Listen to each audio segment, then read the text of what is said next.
You got to ditch your loser friends. If your loser friends don't want to level up, if they're not interested in becoming higher level and you tried to help them, it is time to ditch them. To be a better husband, an ability to be a better father, better friend, better entrepreneur, better leader.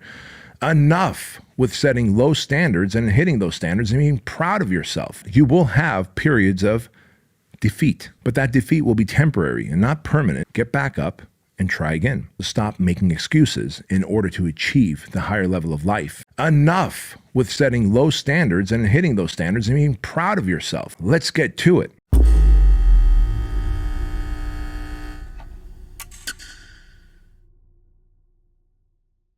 This episode we're going to talk about today is very important for you guys because with a lot of life experience that I've had, I feel like I'm close to 100 years old in terms of life experience, and I don't know, call it maturity, call it wisdom, call it what you want. This was something that I shared on social media on Instagram, and people were like, holy crap, this is powerful, this is meaningful. So I thought, we're on Instagram, I can't go too deep into the stuff I share. Here on this podcast, on the Bedros Keuilian Show, I can go really in depth, things that will change your life for the better.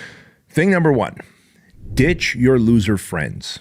When I say ditch your loser friends, I mean, if your friends are losers and there is no hope in them becoming better human beings, they have no desire to elevate their lives, they have no desire to connect to consciousness, they have no desire to have greater ambitions, you've tried to help them out, it is time to ditch them.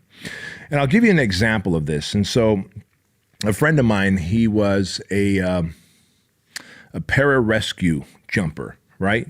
So what he would do, he was in the Air Force, he was in the special operations community in the Air Force, and his job was if a pilot was shot down in enemy waters and his plane went down and this pilot's little beacon is sending a signal, and of course they're going to go rescue the pilot in these murky waters in the land of the enemy. His job was to, rappel down from a helicopter and swim over to that pilot and say, hey, man, I'm an American. I'm here to save you, and you're going to be fine. And, of course, you can imagine sometimes these pilots, he says, were just panicking. They were freaking out. Their jet was just shot out of the sky. They're in the enemy waters, and they are in shock. And he goes, when they were in shock and they were panicking and freaking out, he goes, our job was to shake them, like give them a really strong shake and go, hey, man, I'm an American. I'm here to save you. Like, be cool so that I can save you and rescue you. And he goes, if these guys were still freaking out and clawing all over them and trying to they're thinking they're going to drown. He goes, we were taught to punch them in the face and swim away because that day we're not going to have 2 Americans drown. We're only going to have 1. And I was like, damn, dude, that is ruthless. He goes, well, that's just part of our training. And so I'm here to tell you, you got to ditch your loser friends. If your loser friends don't want to level up, if they're not interested in becoming higher level, if they are not interested in evolving, if they aren't interested in the aspirations that you have and the goals and life mission that you have, and you realize that they are low tone, low energy, they're holding you down, they're limiting your growth, and you tried to help them, it is time to ditch them.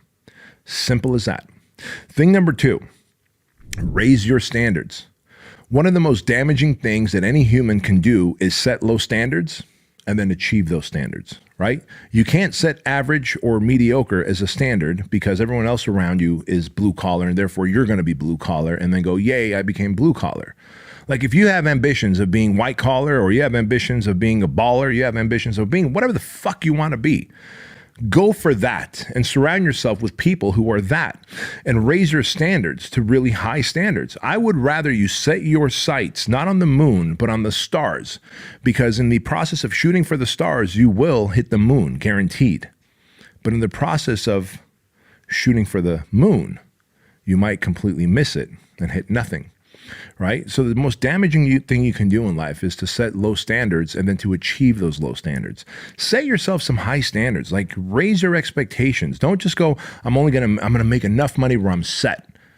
Wow, really? That's a really selfish statement. I'm going to make enough money where I'm set. What about if your parents get sick? What about if your kids want to go to college? What about if you want to help your family out with their bills? What about if you want to donate more to your church? What about if your church caught on fire and burnt down and you want to help them rebuild it? You can't. You only made enough money for you to be set, you selfish right? But if you set higher standards, then guess what happens? Your cuppeth overfloweth, as says the Jesus. I don't know if that was Jesus' statement or not, but whatever it is, it sounds very religious and holy, so I'm going to say it. But when your cup overflows because you set high standards and you achieve those high standards, and guess what? You can do more, you can be more, you can help more. And isn't that really the meaning of life, to be in service of others? It absolutely is. So moving forward, set higher standards in your fitness, in your ability to orate, to speak, in your ability to communicate, in your ability to be decisive, in your ability to be a better husband, an ability to be a better father, better friend, better entrepreneur, better leader. Enough with setting low standards and hitting those standards and being proud of yourself. Like, fuck, man, let's get to it. Thing number 3, stop making excuses. Simple as that. You can make a million excuses why you didn't work out this morning. You can make a million excuses why you missed your wife's birthday. You can make a million excuses why you didn't get that raise, why you didn't take that leap of faith. You can make a million excuses, but you know deep down inside, and consciousness is eating away at you, that it's an excuse. It's not a reason, it's an excuse. Stop making excuses. And when you stop making excuses, the only alternative is then results. I'm not saying that everything you do you should be successful at. You will have periods of defeat. But that defeat will be temporary and not permanent, because you will dust yourself off, get back up, and try again. But you first have to stop making excuses in order to achieve the higher level of life that you want. Thing number 4, wake up earlier. Now, I'm going to get a little woo-woo with you guys here, but just bear with me for a moment. And not everyone has to wake up early. Let me tell you that. I've got a good friend, Joe Marion. He and his business partner, Josh Bazzoni, launched a company called BioTrust some 12, 13 years ago. I know for a fact that Joe liked to work late into the night. At 9 p.m. after his family went to sleep, he would work from like 9 p.m. to like 5 a.m. and then go to sleep, right? Good for him. He's probably an anomaly. I'm not saying that you ought to adopt Joel's lifestyle. But what I am telling you is consider waking up earlier, because for most of you, if you wake up earlier, you will get more shit done. And if you get more shit done, you will have a greater sense of productivity. If you feel more productive, you will have built more confidence. When you build more confidence, you are willing to take on more risks. You are willing to do more things. And when you do more things, you achieve greater outcomes. And isn't that what we want in life, right? So then how do we wake up earlier? Very good question. We do that by going to bed an hour or 2 earlier. Imagine this for a moment, that you go to bed an hour or 2 earlier. You wake up an hour or 2 earlier. Now, here's the magical thing. This is why I said I don't want to get too woo, but I'm going to get there. When you wake up earlier and the rest of the world is sleeping, I believe there's only so much focus, energy, good vibration available any given day. And you've heard the term early bird gets the worm. Well, if you and I got up at 5 a.m. and the rest of the world gets up at 6 or 7 a.m., you and I get to tap into that universal focus and energy and vibration more, and we get to drink out of that more, and therefore have more productivity and move closer towards our goals than those people that wake up at 6 and 7 a.m., the masses, the unwashed masses that wake up later, and therefore all of them have to tap into the universal energy, and therefore there's not enough to go around. So I do believe there's something magical in terms of the quiet time, in terms of the focus, in terms of the energy available by waking up early. Thing number 5, make more money. I can't beat this one to death enough. Make more money. And when you make more money, you can do a lot of good with it. If you don't make money, and if you don't fix your relationship with money, and if you think money is bad and money's not made for you and money is not available for you and your family, you come from a broke family and no one talked about money, hey, I could relate, man. That was me. But I'm either going to use that as an excuse, right? And we talked about that. Number 3, stop making excuses. Or I'm going to go, all right, I had a bad relationship with money. We didn't talk about money. We always ran out of money before we ran out of month. However, I'm going to change that narrative. I'm going to rewrite my story, and I'm going to learn how money works, and I'm going to respect money. I'm going to make more money. I'm not going to let it control me. I'm going to use it to multiply my wealth and to multiply the impact and influence I have on the world. I'm going to be generous with it. I'm going to be good with it.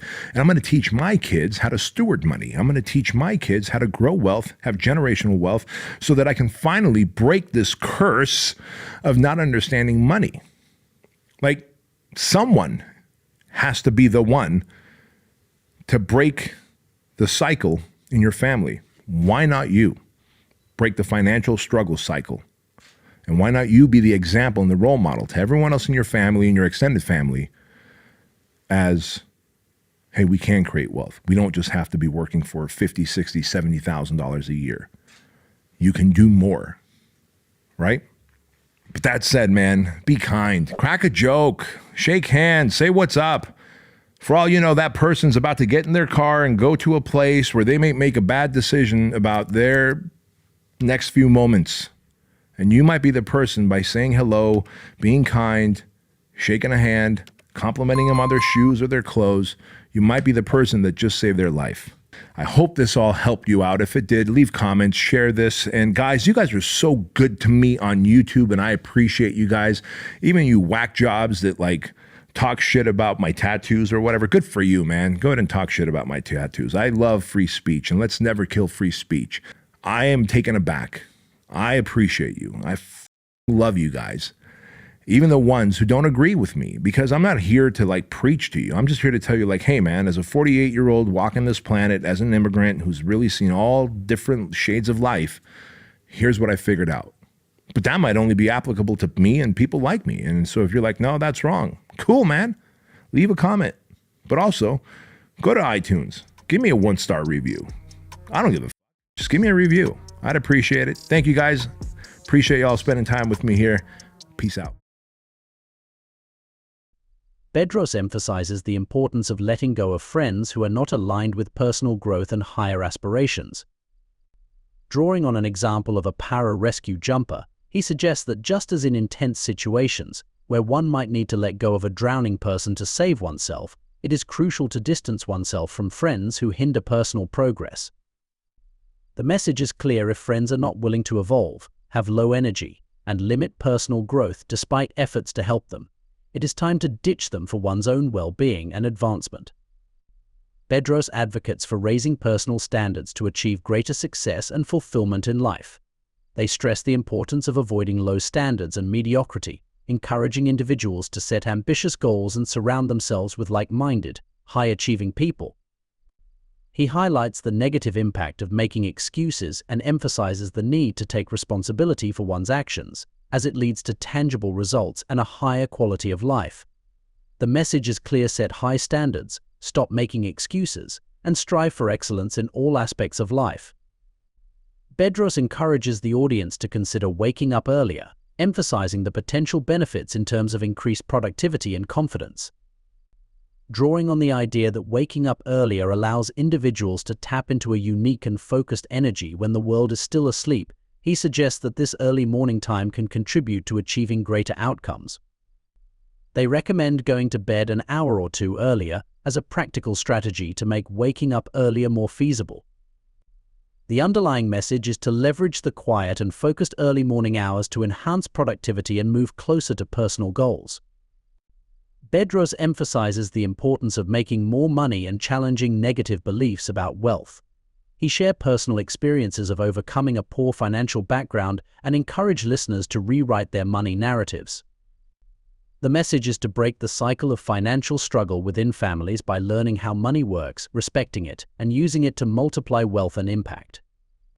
He advocates for generosity, teaching financial stewardship to children, and striving for generational wealth to create a positive example for the family and extended family. The overarching theme is to reject excuses and actively pursue financial success to break the cycle of limited financial understanding and create a legacy of prosperity.